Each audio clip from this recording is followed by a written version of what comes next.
Les Césars 2026 ont eu lieu jeudi soir et franchement, il y a pas mal de choses à dire.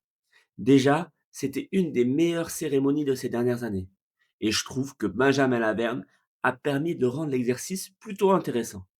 Après, oui, c'est vrai, une cérémonie, c'est long, redondant, entre les discours et les remises de prix, mais je trouve qu'il s'en est super bien sorti. Ensuite, au niveau des palmarès, on a eu, en gros, hein, comme meilleur film L'attachement, meilleur réalisateur Richard Linklater, pour Nouvelle Vague. D'ailleurs, le film a été récompensé par 4 Césars.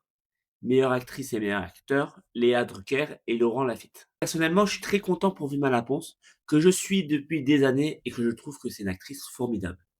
On a également eu les Césars d'honneur pour Jim Carrey qui s'exprimait en français et je l'ai trouvé plutôt en forme et énergique, car j'aime beaucoup cet acteur et le voir sombrer dans la dépression, franchement, ça m'a fait un peu de peine.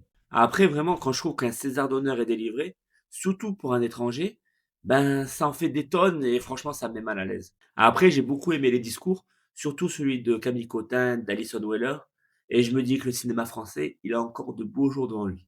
Malgré que certains excellents films que j'ai vus cette année n'ont même pas été nommés. Après, ça, c'est l'entre-soi du cinéma, hein, mais ça, c'est notre histoire. Allez, dis-moi en commentaire si tu valides ce palmarès ou si tu trouves que les Césars, eh ben, ils sont complètement déconnectés de la réalité.